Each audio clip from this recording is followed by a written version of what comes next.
ಒಲವಿನ ನಿಲ್ದಾಣ ಸೀರಿಯಲ್ ಸೇರಿದಂತೆ ಹಲವು ಸೀರಿಯಲ್ಸ್ ಹಾಗೆಯೇ ಕಾರ್ಯಕ್ರಮಗಳ ಮೂಲಕ ಕನ್ನಡ ಕಿರುತೆರೆ ವೀಕ್ಷಕರನ್ನ ಎಂಟರ್ಟೈನ್ ಮಾಡಿದಂತಹ ನಮ್ಮ ನಿಮ್ಮೆಲ್ಲರ ಪ್ರೀತಿಯ ಅಕ್ಷಯ್ ಅವರು ಅಯ್ಯನ ಮನೆಗೆ ಹೋಗಿದಾರಾ ಅಥವಾ ಅವ್ರದ್ದೇನಾ ಅಯ್ಯನ ಮನೆ ಅಂತ ಗೊತ್ತಾಗ್ತಿಲ್ಲ. ಅಯ್ಯನ ಮನೆ ಅಂತಹ ಒಂದು ಅದ್ಭುತವಾದಂತಹ ವೆಬ್ ಸೀರೀಸ್ ಮೂಲಕ ಮತ್ತೊಮ್ಮೆ ಕನ್ನಡ ಕಿರುತೆರೆ ವೀಕ್ಷಕರನ್ನ ಹಾಗೆಯೇ ಸ್ಯಾಂಡಲ್ವುಡ್ ಸಿನಿ ಪ್ರೇಕ್ಷಕರನ್ನ ಎಂಟರ್ಟೈನ್ ಮಾಡೋದಕ್ಕೆ ಬರ್ತಾ ಇದ್ದಾರೆ. ಸ್ವತಃ ಅಕ್ಷಯ್ ನಮ್ಮ ಬಾಸ್ ಟಿವಿ ಜೊತೆ ಮಾತುಕತೆಗೆ ಸಿಕ್ಕಿದ್ದಾರೆ. ನಾವು ಮಾತನಾಡಿಸ್ತಾ ಹೋಗ್ತೀನಿ. ಅಕ್ಷಯ್ ಅವರೇ ನಮಸ್ತೆ, ಹೇಗಿದ್ದೀರಾ? ನಮಸ್ತೆ ಸರ್, ಚೆನ್ನಾಗಿದ್ದೀನಿ. ನೀವೇ ಹೇಗಿದ್ದೀರಾ? ನಾನು ಸೂಪರ್ ಆಗಿದ್ದೀನಿ. ನಮ್ಗೆ ನಿಮ್ಮ ಗಾಗಲ್ಸ್ ತುಂಬಾ ಇಷ್ಟ ಆಯ್ತು. ಹೌದಾ? Thank you so much. ಎಲ್ಲಿ ಕೇಳ್ಬಿಡ್ತೀನಿ ಅಂತ ಹೇಳಿ ನೆಕ್ಸ್ಟ್ ಮಾತುಗಳೇ ಇಲ್ಲ.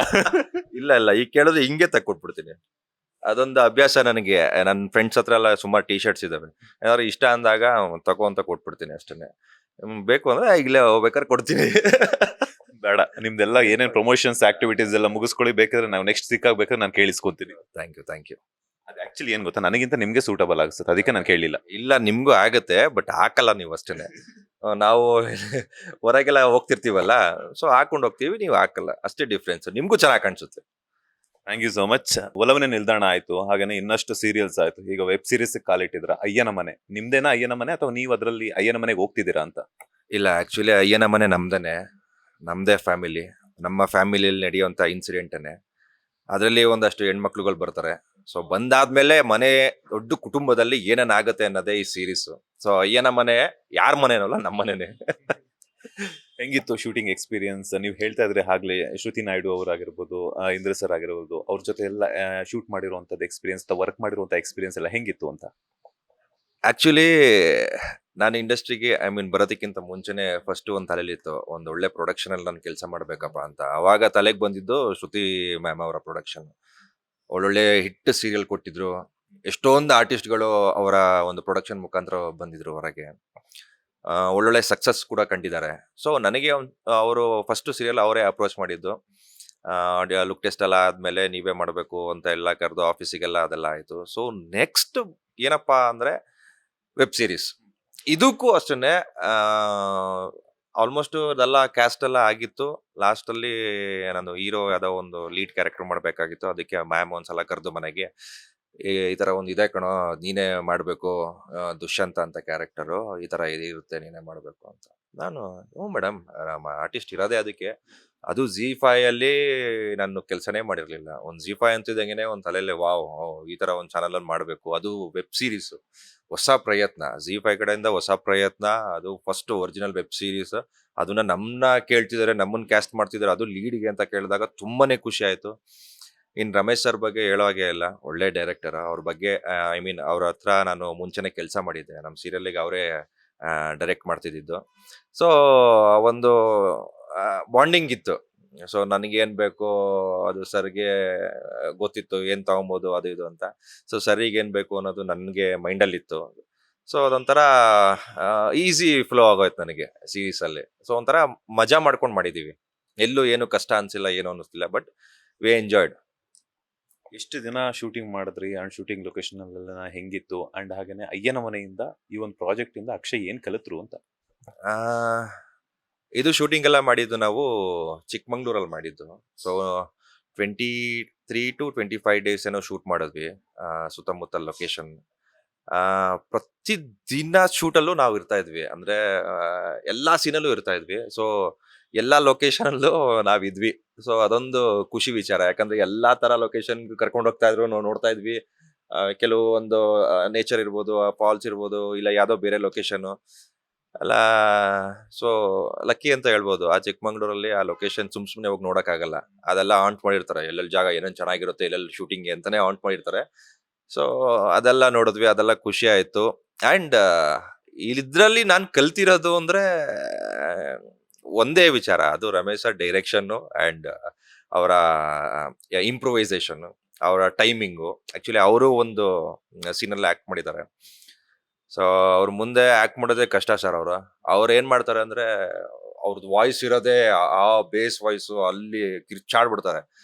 ನಂದು ಅವ್ರದ್ದು ಒಂದು ಸೀನ್ ಇದೆ.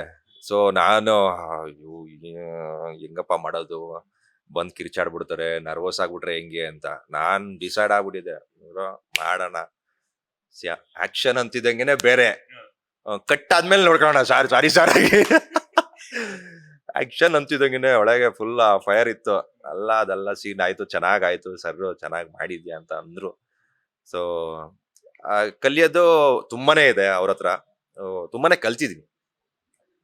ಅಯ್ಯನ ಮನೆಯಲ್ಲಂತೂ ಹೊಸದಾಗಿ ಮದುವೆ ಆಗ್ತಾರ, ರಿಯಲ್ ಲೈಫ್ ನಲ್ಲಿ ಮದುವೆ ಆಗಿದ್ಯಾ? ಇಲ್ಲ ಸರ್, ಇನ್ನೂ ಆಗಿಲ್ಲ. ಸ್ವಲ್ಪ ಏನಾರ ಕಿದ್ದಬ್ಬ ಕಣ ಅಂತ ಇಂಡಸ್ಟ್ರಿ. ಇನ್ನೊಂದು ಸಾಧನೆ ಮಾಡಬೇಕು ಅಂತ ಹೇಳಿದ್ರೆ ಪಕ್ಕ ಲೋಕಲ್ ಲ್ಯಾಂಗ್ವೇಜ್ ಅಲ್ಲಿ ಹೇಳಿದ್ರೆ ಕಿದ್ ದಬ್ಬಾಕಣ ಅಂತ ಹೇಳ್ಬಿಟ್ಟು ಆದಷ್ಟು ಬೇಗ ನೀವು ಅನ್ಕೊಂಡಿದ್ದೆಲ್ಲ ದಬ್ಬಾಕ್ರಿ. ಅಂಡ್ ಎಷ್ಟು ಪ್ರಪೋಸಲ್ಸ್ ಬಂದಿರ್ಬೋದು? ಅಂದ್ರೆ ಅವಾಗಿಂದನೂ ಬರ್ತಿದೆ. ಅಂದ್ರೆ ಸೀರಿಯಲ್ ಯಾವಾಗ ಸ್ಟಾರ್ಟ್ ಆಯ್ತು ಅವಾಗಿಂದನೂ ಇನ್ಸ್ಟಾಗ್ರಾಮ್ ಅಲ್ಲಿ ತೆಗೆದ್ರೆ ಒಂದಷ್ಟು ಜನ ಪಾಪ ಫ್ಯಾನ್ಸ್ ಗಳು ಮೆಸೇಜ್ ಮಾಡ್ತಿರ್ತಾರೆ. ಆಮೇಲೆ ಫ್ಯಾನ್ಸ್ ಅನ್ಕೊಂಡು ಕೆಲವರು ಪ್ರಪೋಸಲ್ ಮಾಡ್ತಿರ್ತಾರೆ. ಯಾರಿಗೂ ನಾನು ಆತರ ರೂಡ್ ಆಗಿ ಏನು ರಿಪ್ಲೈ ಮಾಡಿಲ್ಲ. ಎಲ್ಲಾರ್ಗುನು ಒಂದು ಕನ್ಸರ್ನ್ ಇಂದ ರಿಪ್ಲೈ ಮಾಡಿದ್ದೀನಿ. ಆ ಅದೊಂಥರ ಖುಷಿ ಅನ್ಸುತ್ತೆ. ಇಷ್ಟೊಂದ್ ಜನ ನಮ್ಮನ್ನ ಇಷ್ಟಪಡ್ತಾರಲ್ಲ, ಇನ್ನೇನ್ ಬೇಕು ಆರ್ಟಿಸ್ಟ್ ಆದವನಿಗೆ ಅಂತಲ್ಲ. ಬಟ್ ಬರ್ತಾರ ಡೈಲಿ. ನೆನ್ನೆನೋ ಹಂಗೆ ಒಂದ್ ಇಬ್ರು ಮೆಸೇಜ್ ಹಾಕಿದ್ರು ಪೋಸ್ಟ್ ನೋಡಿ.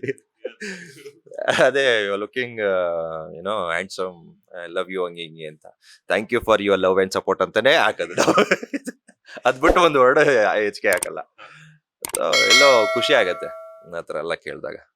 ಆ, ಅಂದ್ರೆ ಸೀರಿಯಲ್ಸ್ ಬಂದ್ಮೇಲೆ ಆಗಿರ್ಬೋದು ಅಥವಾ ಸೀರಿಯಲ್ಗಿಂತ ಮುಂಚೆ ಆಗಿರ್ಬೋದು, ಬಂದಿರುವಂತಹ ಕ್ರೇಜಿಯಸ್ಟ್ ಪ್ರಪೋಸಲ್ ಯಾವುದು ಅಕ್ಷಯ್ ಅವ್ರಿಗೆ ಅಂತ? ಆ ತರ ಕ್ರೇಜಿ ಅಷ್ಟಂತ ಏನಿಲ್ಲ. ಎಲ್ಲರ ಅಲ್ಲ, ಇರುತ್ತೆ, ರಿವೀಲ್ ಮಾಡ್ಬಿಟ್ರೆ ಎಲ್ಲಿ ಇದಾಗ್ಬಿಡುತ್ತೋ ಅಂತ. ನಾನೇನ್ ಎಲ್ಲ ಹೇಳ್ಕೊತೀನಿ, ನಾನು ಅದ್ರಲ್ಲೇನಿಲ್ಲ. ಬಟ್ ಆ ತರ ಕ್ರೇಜಿಯಸ್ಟ್ ಅನ್ನೋದೇನಿಲ್ಲ. ಬಟ್ ಒಂದೊಂದು ಇಷ್ಟು ಉದ್ದ ಬರೀತಾರೆ, ಅವ್ರಿಗೆ ಅದೆಷ್ಟು ಪೇಶನ್ಸ್ ಇರುತ್ತೋ. ನನಗೆ ಹಿಂಗ್ ನೋಡ್ತಿದ್ದಂಗೆನೆ ನಂಗೆ ತಲೆ ಸುತ್ತ ಬಂದ್ಬಿಡುತ್ತೆ. ಎಸ್ಸೆ ರೈಟಿಂಗ್ ಇದ್ದಂಗೆ ಇರುತ್ತೆ. ಫಸ್ಟ್ ಇಂದಾನು ಬರ್ದಿರ್ತಾರೆ, ಹಂಗಿಷ್ಟ, ಇದಿಷ್ಟ, ಹಿಂಗ್ ಮಾಡಿದ್ರಿ, ಹಂಗ್ ಮಾಡಿದ್ರಿ, ಆ ಸೀನಲ್ಲಿ ಇದಿಷ್ಟ, ಆಮೇಲೆ ಲಾಸ್ಟ್ ಅಲ್ಲಿ ನೀವಂದ್ರೆ ಇಷ್ಟ, ಹಂಗೆ ಹಿಂಗೆ ಅಂತ. ಬಟ್ ಎಲ್ಲಾರ್ಗು ಅದೇನೆ ಹೇಳೋದು, ಇಷ್ಟೊಂದು ಪ್ರೀತಿ ಕೊಟ್ಟಿದ್ದೀರಾ, ಥ್ಯಾಂಕ್ ಯು ಸೋ ಮಚ್. ಇನ್ನಷ್ಟು ಕೆಲಸಗಳು ಮಾಡೋ ಮುಖಾಂತರ ನಾನ್ ನಿಮ್ಗೆ ಅದ್ರ ಮುಖಾಂತರ ಪ್ರೀತಿ ಕೊಡೋದಕ್ಕೆ ಇಷ್ಟಪಡ್ತೀನಿ ಅಂತ ಹೇಳ್ತೀನಿ. ನಿಮ್ಗಂತೂ ಸಾಲು ಪ್ರಪೋಸಲ್ಸ್ ಬಂದಿದೆ, ನೀವ್ ಯಾರಿಗೂ ಪ್ರಪೋಸಲ್ ಮಾಡಿಲ್ವಾ? ನಾವು ಪ್ರಪೋಸ್ ಮಾಡಿದ್ರೆ ಯಾರು ಸರ್ ಬೀಳ್ತಾರೆ? ಹಿಂಗ್ ಅನ್ನೋಂಥವ್ರಿಗೆನೆ ಜಾಸ್ತಿ ಬೀಳುವಂತದ್ದು. ಅಲ್ಲ, ನಿಮ್ಗೆ ಅಷ್ಟು ಜನ ಪ್ರಪೋಸ್ ಮಾಡ್ತಾರೆ, ನೀವ್ ಯಾರಿಗೂ ಪ್ರಪೋಸ್ ಮಾಡಿಲ್ಲ ಅಂದ್ರೆ ಯಾರು ಬೀಳ್ತಾರೆ ಅಂತ ಹೇಳಿ ಕೇಳ್ತಿದ್ರಲ್ಲ. ನಾನು ಫೋನ್ ಬೇಕಾದ್ರೆ ಕೊಟ್ಬಿಡ್ತೀನಿ, ಚೆಕ್ ಮಾಡಿ. ಅದ್ ಅನ್ಕೊಂಡಿರ್ತಾರೆ, ಇವ್ರಿ ಈ ಹುಡುಗಿ ಏನ್ ಸಖತ್ತಾಗಿದ್ದಾಳೆ, ಈ ಹುಡುಗಿ ಏನ್ ಬಿಡು, ಎಷ್ಟೊಂದ್ ಜನ ಇರ್ತಾರೆ, ಈ ಹುಡುಗ ಏನ್ ಇಷ್ಟೊಂದ್ ಚೆನ್ನಾಗಿದ್ದಾನೆ, ಇವನೇನ್ ಬಿಡು ಕಮಿಟ್ ಆಗ್ಬಿಟ್ಟಿರ್ತಾನೆ ಅಂತ. ದೇವ್ರಾಣೆ ತಪ್ಪು, ಯಾರು ಕಮಿಟ್ ಆಗಿರಲ್ಲ, ನಾನು ಕಮಿಟ್ ಆಗಿರಲ್ಲ, ಬೇಕಾದ್ರೆ ನೋಡಿ. ಇಂಡೈರೆಕ್ಟ್ ಆಗಿ ಹೇಳ್ತಿದ್ರ, ಇಂಡೈರೆಕ್ಟ್ ಆಗಿ ಇನ್ನೊಂದಷ್ಟು ಪ್ರಪೋಸಲ್ ಬರ್ಲಿ ಅಂತ. ಬರ್ಲಿ ನೋಡೋಣ, ಯಾರಿಗೆ ಚಾನ್ಸ್ ಸಿಕ್ಕಿದ್ರೆ ಏನಾಗ್ಬೋದು ಗೊತ್ತಿಲ್ಲ. ಸ್ಕೂಲಲ್ಲಿ ಏನಾದ್ರು ಟೀಚರ್ಗೆ ಏನ್ ಪ್ರಪೋಸ್ ಮಾಡಿಲ್ವಾ? ಲವ್ ಲೆಟರ್ ಏನಾದ್ರು ಬರ್ದಾತರ? ಟೀಚರ್ಗೆ ಮಾಡಿಲ್ಲ, ಸೀನಿಯರ್ಸ್ಗೆ ಮಾಡಿದೀನಿ. ಅದು ನಾನು 7th ಅಲ್ಲಿ ಇದ್ದಾಗ 9th ಅಲ್ಲಿ ಒಬ್ರು ಇದ್ರು, ಅವ್ರಿಗೆ ಪ್ರಪೋಸ್ ಮಾಡಿದ್ದೆ, ಲವ್ ಲೆಟರ್ ಕೊಟ್ಟಿದ್ದೆ. ಆಮೇಲೆ ನಾನ್ 9th ಬಂದಾಗ 8th ಅಲ್ಲಿರೋ ಒಂದು ಹುಡುಗಿನ ಪ್ರಪೋಸ್ ಮಾಡಿದ್ದೆ. ಅದೆಲ್ಲ ನಮ್ಮ ಮನೇಲೆಲ್ಲ, ಅಂದ್ರೆ ನಾನು ತುಂಬಾನೇ ಎಂಜಾಯ್ ಮಾಡಿದ್ದೀನಿ. ನನ್ನ ಸ್ಕೂಲ್ ಡೇಸ್ ಆಗಿರ್ಬೋದು, ಕಾಲೇಜ್ ಡೇಸ್ ಆಗಿರ್ಬೋದು, ಸಿಕ್ಕಾಬಟ್ಟೆ ಎಂಜಾಯ್ ಮಾಡಿದ್ದೀನಿ. ನನಗೆಲ್ಲೂ ಆ ರಿಗ್ರೆಟ್ಸ್ ಇಲ್ಲ. ನನ್ನ ಕಾಲೇಜಲ್ಲಿ ಆ ಥರ ಎಂಜಾಯ್ ಮಾಡಲಿಲ್ಲ, ಸ್ಕೂಲ್ ಲೈಫ್ ಒಂಥರ ಬೋರ್ ಅನ್ನಿಸ್ತು ಅಂತ. ಸಿಕ್ಕಾಬಟ್ಟೆ ಎಂಜಾಯ್ ಮಾಡಿದ್ದೀನಿ. ಈಗಲೂ ನನ್ನ ಲೆಕ್ಚರ್ಸ್ ಆಗಲಿ, ನನ್ನ ಸ್ಕೂಲ್ ಟೀಚರ್ಸ್ ಆಗಲಿ, ಅಕ್ಷಯ್ ಅಂದರೆ ನೆನ್ಪಿಟ್ಕೋತಾರೆ, ಇವನ, ಓ ಗುರು ಇವನ. ಬಟ್ ಅವ್ರಿಗೂ ಒಂಥರ ಖುಷಿ, ಏನೋ ಈ ಲೆವೆಲ್ಗೆ ಬಂದಿದ್ದಾನ ನಮ್ಮ ಸ್ಟೂಡೆಂಟು, ಅದು ಹಿಂಗಿದ್ದವನು ಅಂತ. ಬಟ್ ಎಲ್ಲೋ ಒಂದ್ ಕಡೆ ಆ ಮೆಚುರಿಟಿ ಅನ್ನೋದು ಬಂದಾಗ ಮನುಷ್ಯ ಚೇಂಜ್ ಆಗ್ಬಿಡ್ತಾನೆ. ಆ ಥರ ಎಲ್ಲ ಬಿಟ್ಟು ಒಂದು ಫೋಕಸ್ ಅನ್ನೋದಿರುತ್ತೆ ಅವನಿಗೆ. ಮೆಚುರಿಟಿ ಲೆವೆಲ್ ಬರೋವರೆಗೂ ಅಷ್ಟೇನೆ. ಬಟ್ ಬರೋವರೆಗೂ ಏನು ಮಾಡೋಕ್ಕಾಗಲ್ಲ, ಹಂಗೆ ಆಡ್ತಿರ್ತೀವಿ. ಬಂದ್ಮೇಲೆ ಇರುತ್ತೆ ಅದು. ಬಟ್ ಈ ತರ ಹೊರಗೆಲ್ಲ ತೋರ್ಸ್ಕೊಳಕ್ಕಾಗಲ್ಲ. ನಮ್ಮ ಸರ್ಕಲ್ ಏನಿದೆ ಅವ್ರ ಹತ್ರ ಅವ್ರಿಗೆ ಮಾತ್ರ ಗೊತ್ತಿರುತ್ತೆ ನಾವೆಷ್ಟು ತೀಟ್ಲೆ ಮಾಡ್ತೀವಿ ಅಂತೆಲ್ಲ. ಪ್ರಪೋಸ್ ಮಾಡಿದ್ರಿ ಅಂತ ಹೇಳಿದ್ರಲ್ಲ, ಸೀನಿಯರ್ಗೆ ಹಾಗೇನೆ ನಿಮ್ ಜೂನಿಯರ್ಗೆ ಪ್ರಪೋಸ್ ಮಾಡಿದ್ರಿ ಅಂತ ಹೇಳಿದ್ರೆ ನಾನು ಕೇಳ್ತೀನಿ, ನೀವೇ ಕೇಳಿದ್ರೆ ನಾನು ಕೇಳ್ತೀನಿ. ಅಂಡ್ ಇನ್ನೊಂದ್ ಏನಂತಂದ್ರೆ, ಟೀಚರ್ಸ್ಗಾಗಿರ್ಬೋದು, ಮನೆಯವ್ರಿಗಾಗಿರ್ಬೋದು ಗೊತ್ತಾಗ್ಲಿಲ್ವಾ? ಇನ್ ಕೇಸ್ ಬೈಸ್ಕೊಂಡಿಲ್ವಾ ಟೀಚರ್ಸ್ಗೆ ಗೊತ್ತಾಗಿ? ನಾನು ಅದೇ ನಿನ್ನೆ ಹಿಂಗೆ ಬೇರೆ ಇಂಟರ್ವ್ಯೂಗೆ ಹೋಗಿದ್ವಿ, ನಾನು ಖುಷಿ ಅವರು. ಕಾರಲ್ಲಿ ಬರ್ತಾ ಹಿಂಗೆ ಬೋರ್ ಆಗ್ತಿತ್ತು, ನಾನು ಹೇಳ್ತಾ ಇದ್ದೆ ನನಗೆ ಆಗಿರೋ ಇನ್ಸಿಡೆಂಟ್ನ. ಪ್ರತಿ 7th ಆದ್ಮೇಲೆ ಪ್ರತಿ ಒಂದು ವರ್ಷನೂ ನನ್ನ ಪರ್ಸಲ್ಲಿ ಒಂದು ಫೋಟೋ ಇರ್ತಿತ್ತು. ನಮ್ಮ ಅಪ್ಪನ ಕೆಲ್ಸ ಯಾಕೊಂಡಾಗಲ್ಲ, ನಮ್ಮ ಅಪ್ಪ ರೂಮ್ ಕರೆದು ಏನಪ್ಪಾ ಇದು ಅಂತ ಬೈಯೋದು. ನಿನ್ಗೆ ಈ ವಯಸ್ಸೇ ಬೇಕನ, ಹಂಗೆ ಹಿಂಗೆ ಅನ್ಕೊಂಡು ತಲೆ ಮೇಲೆ ಹೊಡೆದ್ ಕಳ್ಸಿರೋ ಒಂದೇಟು. ಪ್ರತಿ ಒಂದು ವರ್ಷನೂ ಒಂದು ಹುಡುಗಿ ಇಷ್ಟ ಆಗ್ತಿಲ್ಲ, ಆ ಹುಡುಗಿ ಫೋಟೋ ಪಾಸ್ಪೋರ್ಟ್ ಇಟ್ಕೋತಾ ಇದೆ ಪರ್ಸಲ್ಲಿ. ಸೊ ನಮ್ಮ ಅಪ್ಪಂಗೆ ಅದು ಹೆಂಗ ಸಿಗಾಕೊಂಡ್ಬಿಡ್ತಾ ಇದೆ. ಸ್ಕೂಲಲ್ಲಿ ಅಮ್ಮಂದಿರು ಇರ್ತಾರಲ್ಲ, ಕಬರ್ಡ್ ನೋಡೋದು, ಅದ್ ನೋಡೋದು, ಇದ್ ನೋಡೋದು ಅಂತ. ನಮ್ಗೆ ಅವಾಗ ಸ್ಕೂಲಲ್ಲಿ ಏನು ಅಂದ್ರೆ ದಪ್ಪದ ಯಾವ್ದಾರ ಪರ್ಸ್ ಇಟ್ಕೊಳ್ಳೋದು ಕ್ರೇಜ್. ಓ, ಪರ್ಸ್ ಇಟ್ಟಿದ್ದಾನೆ ಅಂದ್ರೆ ಏನೋ ಅಂದ್ರೆ ಹಂಗೆ ಪರ್ಸ್ ಇಟ್ಕೊಳ್ಳೋದು, ಆದ್ರೆ ಜೇಬಲ್ಲಿ ಒಂದು 10 ರೂಪಾಯಿ 20 ರೂಪಾಯಿ ನೋಟ್ ಇಟ್ಕೊಂಡ್ಬಿಟ್ರೆ ಎಲ್ರ ಮುಂದೆ ಹಿಂಗ್ ತೆಗೆಯೋದು. ಅದ್ರಲ್ಲಿ ಯಾವ್ದಾರ ಒಂದು ಫೋಟೋ ಇದ್ರೆ ಹಿಂಗ್ ತೋರ್ಸೋದು. ನಮ್ಮಮ್ಮ ಒಂದ್ಸಲ ಎತ್ಕೊಂಡ್ಬಂದು ನಮ್ಮ ಅಪ್ಪಂಗೆ ತೋರಿಸಿದ್ರು. ನಮ್ಮ ಅಪ್ಪ ತಲೆ ಮೇಲೆ ಹೊಂದ್ ಹಾಕಿದ್ರು. 3 ವರ್ಷನೂ ಅದೇ ತರ ನಡೀತು. ಇವಳು ಅನ್ನಕ್ಕೆ ನನ್ನ ಫ್ರೆಂಡ್ ಅವ್ರ ಅಕ್ಕ, ನನ್ನ ಫ್ರೆಂಡ್ ಅವ್ರ ತಂಗಿ, ನೀನ್ ಫ್ರೆಂಡ್ ಅವ್ರ ಅಕ್ಕನ ಫೋಟೋ ಯಾಕೆ ಕೊಡ್ಕೊಂಡಿದ್ಯಾ ಗೂಬಿ ನನ್ ಮಗ್ನೆ ಅಂತ. ಸೊ ಆ ತರ ಎಲ್ಲ ಆಗಿದೆ. ಹೆಸರುಗಳು ಹೇಳ್ಬೋದಲ್ಲ? ಬೇಡ ಬೈ. ಹೆಸರುಗಳು ಹೇಳೋದ್ ಬೇಡ. ಪ್ರೀತಿಯಿಂದ ಏನಂತ ಕರಿತಿದ್ರಿ? ಈ ತರ ಕರಿಬೇಕು ಅಂತ ಏನಾದ್ರು ಪೆಟ್ ನೇಮ್ಸ್ ಏನಾದ್ರು ಇಟ್ಕೊಂಡಿದ್ರ ಅಂತ? ಪೆಟ್ ನೇಮ್ ಕರೆದ್ರೆ ಗೊತ್ತಾಗ್ಬಿಡಲ್ವಾ ಹೆಸರು? ಈಗ ಯಾರಿಗಾದ್ರೂ ಒಂದು ಐಶು ಅಂದ್ರೆ ಐಶ್ವರ್ಯ ಅಂತ ಗೊತ್ತಾಗ್ಬಿಡುತ್ತೆ. ಈಗ ಇನ್ನೇನಾರು ಗೊತ್ತಾಗ್ಬಿಡುತ್ತೆ. ಚಿನ್ನು ಬನ್ನು ಬಂಗಾರ ಅಂತಾರೆ, ಏನೋ ಇಟ್ಕೊಂಡಿರ್ಲಿಲ್ಲ? ಇಲ್ಲ ಆತರ ಏನಿಲ್ಲ. ಅಯ್ಯನ ಮನೆಯಲ್ಲಿ ಒಂದು ಕಾರ್ ಸೀನ್ ಬರುತ್ತೆ. ಕಾರಲ್ಲಿ ಖುಷಿ ರವಿ ಅವರು ನಿಮ್ಮ ಲೆಫ್ಟ್ ಸೈಡ್ ಕೂತಿರ್ತಾರೆ, ನೀವು ರೈಟ್ ಸೈಡ್ ಆಗಿ ಒಂದು ಸ್ಟನ್ನಿಂಗ್ ಆಗಿ ಕೂತಿರ್ತೀರ. ಡ್ರೈವರ್ ಏನೋ ಒಂದು ಮಾತು ಹೇಳ್ತಾರೆ, ಅವಾಗ ನೀವು ಅವ್ರ ಭುಜದ ಮೇಲೆ ಈ ತರ ಒಂದು ಕೈ ಹಾಕ್ತೀರಾ. ಅವಾಗ ಖುಷಿ ರವಿ ಅವರ ರಿಯಾಕ್ಷನ್ ಒಂಥರ ಬೇರೆ ತರನೇ ಇರುತ್ತೆ. ಸೊ ಇದು ಹೆಂಗೆ, ಯಾವ ಒಂದು ಲೋಕಕ್ಕೆ ಕರ್ಕೊಂಡು ಹೋಗುತ್ತೆ ಅಂಡ್ ಯಾವ ಒಂದು ಮೆಸೇಜ್ ಅನ್ನ ಕೊಡೋದಕ್ಕೆ ಹೊರಡ್ತಿದೆ ಅಂತ. ಅಂದ್ರೆ ಗಂಡ ಆದಂತವನು ಮೇಲೇನೆ ಎಲ್ಲೋ ಒಂದ್ ಕಡೆ ಸಂಶಯ, ಎಲ್ಲೋ ಒಂದ್ ಕಡೆ ಒಂದು ಸಂಶಯ ಪಡೋ ತರ ಒಂದು ಸೀನ್ ಅದು ಕ್ರಿಯೇಟ್ ಆಗಿದೆ ಅದ್ರ ಅಯ್ಯನ ಮನೆಯ ಒಂದು ಟ್ರೈಲರ್ ಅಲ್ಲಿ ನಾವು ನೋಡಿದಾಗ. ಅದು ಏನ್ ಮೆಸೇಜ್ ಕೂಡ ಕೊಟ್ಟಿದೆ ಅಂತ? ಆಕ್ಚುಲಿ ಈ ಸೀನ್ ಬಗ್ಗೆನೇ, ಈ ಶಾರ್ಟ್ ಬಗ್ಗೆ ನಂಗೆ ತುಂಬಾ ಜನ ಕೇಳಿದ್ರು. ಮೆಸೇಜ್ ಅಲ್ಲಿ ಆಗಿರ್ಬೋದು, ಫೋನ್ ಮಾಡಾಗಿರ್ಬೋದು, ಇಲ್ಲ ನಮ್ಮ ಮನೆಗೆ ಬಂದಾಗ ಕೇಳಿದ್ರು, ನಮ್ಮ ಅಕ್ಕನೂ ಕೇಳಿದ್ಲು, ನನ್ನ ಕಸಿನ್ ಎಲ್ಲಾರು ಕೇಳಿದ್ರು. ಅದೊಂದು ಇಬ್ರದ್ದು ಆ ಶಾರ್ಟ್ ಮಾತ್ರ ಸಖತ್ತಾಗಿ ಬಂದಿದೆ. ನೀನ್ ಕೈ ಇಟ್ಟಾದ್ಮೇಲೆ ನೀನು ರಿಯಾಕ್ಟ್ ಮಾಡೋದು ಅಂಡ್ ಅವರು ರಿಯಾಕ್ಟ್ ಮಾಡೋದು, ಎರಡು ಏನೋ ಒಂದು ಅಲ್ಲಿ ಏನೋ ಇದೆ ಗುರು ಅನ್ನೋ ಮಟ್ಟಿಗೆ ಅದೊಂದು ಕ್ರಿಯೇಟ್ ಆಗಿದೆ ಅಲ್ಲಿ. ಏನದು ಅಂತ ಅಲ್ಲ.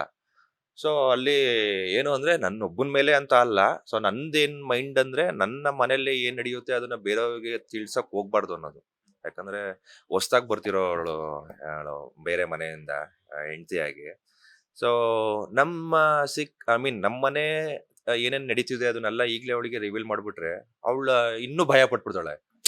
ಸೊ ಆ ಒಂದು ತಲೆಯಲ್ಲಿ ನಾನು ಅವನಿಗೆ ಆ ತರ ಹೇಳೋ ಮಟ್ಟಿಗೆ, ಬೇಡ ಗುರು ಏನು ಹೇಳಕ್ ಹೋಗ್ಬೇಡ, ಮನೆಗೆ ಬಂದ್ಮೇಲೆ ಅವಳಿಗೆ ಎಲ್ಲ ಅರ್ಥ ಆಗುತ್ತೆ, ನೀನ್ ಸುಮ್ಮನಿರು ಅನ್ನೋ ಮಟ್ಟಿಗೆ. ಬಟ್ ಅದ್ರಲ್ಲೇ ಬೇಜಾನ್ ವಿಷಯ ಇದೆ. ಸೊ ಅದ್ ಸೀರೀಸ್ ನೋಡಿದಾಗಲೇ ಗೊತ್ತಾಗೋದು. ಈಗ ನಾನು ಏನ್ ಹೇಳ್ದೆ, ಜಸ್ಟ್ ಫನ್ ಆಗಿ ಹೇಳ್ದೆ ಅಷ್ಟೇ. ಅವ್ನ ಕೈ ಇಟ್ಟಾಗ ನೀನ್ ಏನು ಹೇಳ್ಬೇಡ ಅನ್ನೋದು ಅದೊಂದು ಕನ್ವೆ ಆಗತ್ತೆ. ಅದ್ ಬಿಟ್ರೆ ಅಲ್ಲೇನೆ ಎಷ್ಟೊಂದು ವಿಚಾರಗಳಿದೆ. ಸೊ ಅದು ಸೀರೀಸ್ ನೋಡಿದಾಗ್ಲೇನೆ ಜನಕ್ಕೆ ಕನೆಕ್ಟ್ ಆಗೋದು. ಎಷ್ಟು ಸ್ಪೆಷಲ್ ಅಕ್ಷಯ್ ಅವರಿಗೆ ಅಯ್ಯನ ಮನೆ ಒಂದು ವೆಬ್ ಸೀರೀಸ್ ಅಂತ?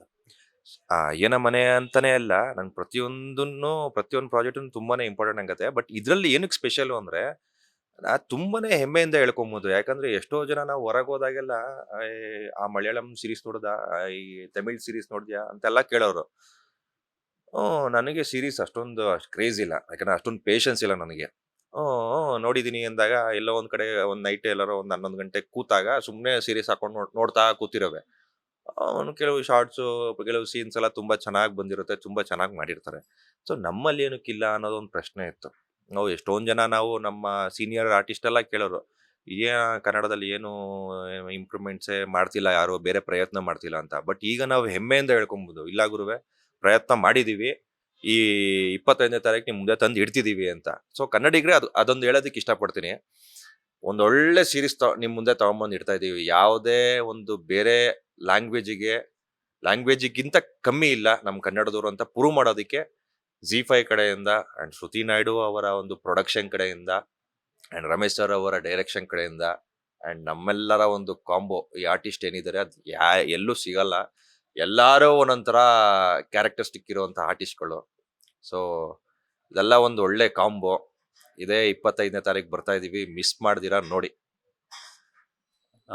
ವೆಬ್ ಸೀರೀಸ್, ಸೀರಿಯಲ್ ಆಯ್ತು, ವೆಬ್ ಸೀರೀಸ್ ಆಯ್ತು, ಸಿನಿಮಾಗಳಲ್ಲೂ ನಟಿಸ್ತಿದ್ದಾರೆ ಅಂತ ಒಂದು ಹಿಂಟ್ ಸಿಕ್ಕಿದೆ ನನಗೆ. ಯಾವ ಸಿನಿಮಾಗಳು, ಯಾವಾಗ ಸಿನಿಮಾ ನಿಮ್ಮ ಫ್ಯಾನ್ಸ್ ಆಗಿರ್ಬೋದು, ಅಥವಾ ಇಷ್ಟು ದಿನ ನೀವೇನು ಎಂಟರ್ಟೈನ್ ಮಾಡಿದ್ರಿ ಸ್ಮಾಲ್ ಸ್ಕ್ರೀನ್ ವ್ಯೂವರ್ಸ್ಗೆ, ಅವರು ನಿಮ್ಮನ್ನ ಸಿನಿಮಾದಲ್ಲಿ ನೋಡ್ಬೇಕು ಅಂತ ಕಾಯ್ತಿರ್ತಾರೆ. ಯಾವಾಗ ಎಕ್ಸ್ಪೆಕ್ಟ್ ಮಾಡ್ಬೋದು ನಿಮ್ಮ ಸಿನಿಮಾವನ್ನ?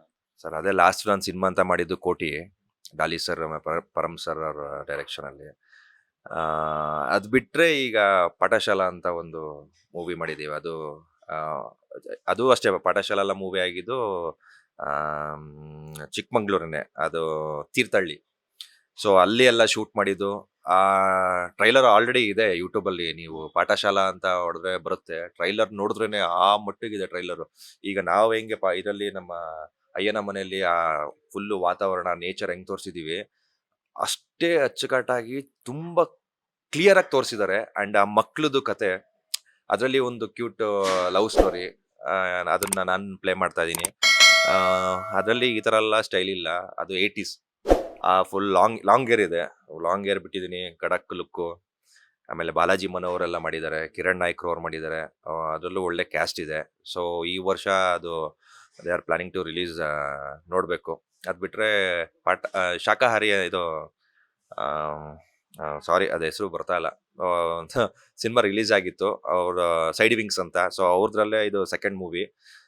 ಅವರು ಅಷ್ಟೇ ಈಗ ಈ ಇಯರ್ ರಿಲೀಸ್ ಮಾಡಬೇಕು ಅಂತ ಇದ್ದಾರೆ. ಸೊ ಈ ಇಯರ್ 2 ಮೂವಿ ರಿಲೀಸ್ ಆಗುತ್ತೆ. ಅಕ್ಷಯ್ ಅವರ ಸೆಲೆಬ್ರಿಟಿ ಕ್ರಶ್ ಯಾರು ಅಂತ?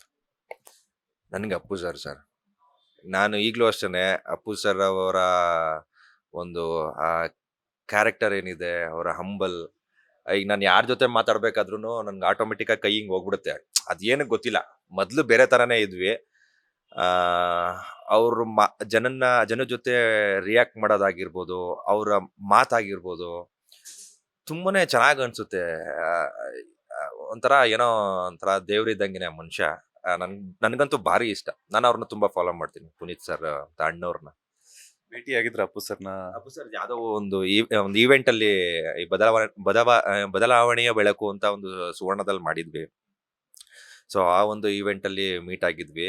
ಸೊ ನನಗೊಂಥರ ಕುತ್ಕೊಂಡು ನೋಡ್ತಾ ಇದ್ದೀನಿ, ಸ್ಟೇಜ್ ಮೇಲೆ ಬಂದ್ರೇನೆ ಅವ್ರದ್ದೊಂಥರ ಒಂದು ಸ್ಪಾರ್ಕ್ ಇದ್ದಂಗೆ. ಅವ್ರ ಫೇಸಲ್ಲ ಸ್ಮೈಲ್ ಆಗಿರ್ಬೋದು, ಅವ್ರ ಮಾತು, ಅವ್ರ ಡ್ಯಾನ್ಸು ನೋಡ್ತಾ ಇದ್ರೆ ಒಂಥರ ಏನೋ ನಾವೇ ಕಳೆದೋಗ್ಬಿಟ್ಟಿದೀವಿ. ಸೊ ಅಷ್ಟು ಇಷ್ಟ. ಕೆಲವೊಂದ್ ಕಡೆ ಒಬ್ಬ ನಟನಾಗಿರೋದ್ರಿಂದ ನಿಮ್ಗೂ ಒಂದ್ ಕಡೆ ಅನ್ಸಿರುತ್ತೆ ಅಪ್ಪು ಸರ್ ಅಂತಂದ್ರೆ ಇಷ್ಟ ಅಂತವ್ರ ಜೊತೆ ಒಂದು ಸಿನಿಮಾದಲ್ಲಿ ಒಂದು ಸೀನಲ್ಲಿ ಕಾಣಿಸ್ಕೊಂಡಿದ್ರು, ನನ್ನ ಲೈಫ್ಗೆ ಒಂದು ಇಂಪಾರ್ಟೆಂಟ್ ಸ್ಟೇಜ್ ಅನ್ನೋದು ಸಿಕ್ತಿತ್ತು ಅಂತ ಹೇಳ್ಬಿಟ್ಟು ಎಷ್ಟು ಮಿಸ್ ಮಾಡ್ಕೊಳ್ತೀರಾ ಅಂತ? ಸಿಕ್ಕಾಬಟ್ಟೆ ಮಿಸ್ ಮಾಡ್ಕೋತೀನಿ ಸರ್. ಅದೇ ನಾವ್ ಹೇಳಿಲ್ವಾ, ನಾವು ತುಂಬಾ ಲೇಟ್ ಆಗಿ ಬಂದಿದ್ದು. ಆಮೇಲೆ ನಮ್ಗೆ ಅಂತ ಯಾರು ಗಾಡ್ ಫಾದರ್ ಇಲ್ಲ, ಯಾರು ಸಪೋರ್ಟ್ ಯಾರು ಇಲ್ಲ. ಫ್ರಮ್ ದ ಸ್ಕ್ರಾಚ್ ಅಂದ್ರೆ ಫಸ್ಟ್ ಸ್ಟೆಪ್ ಇಂದನೂ ನಡ್ಕೊಂಡು ಹತ್ಕೊಂಡು ಈ ಲೆವೆಲ್ ವರ್ಗೂ ಬಂದಿದೀವಿ. ಸೊ ಎಲ್ಲೋ ಇತ್ತು ಅವ್ರ ಇದ್ದಿದ್ರೆ ಚೆನ್ನಾಗಿರೋದು, ಮಾಡಿದ್ರೆ ಚೆನ್ನಾಗಿರೋದು ಅಂತ ಎಲ್ಲ ಒಂದ್ ಕಡೆ ಸಿಕ್ಕಾಪಟ್ಟೆ ಬೇಜಾರಿದೆ.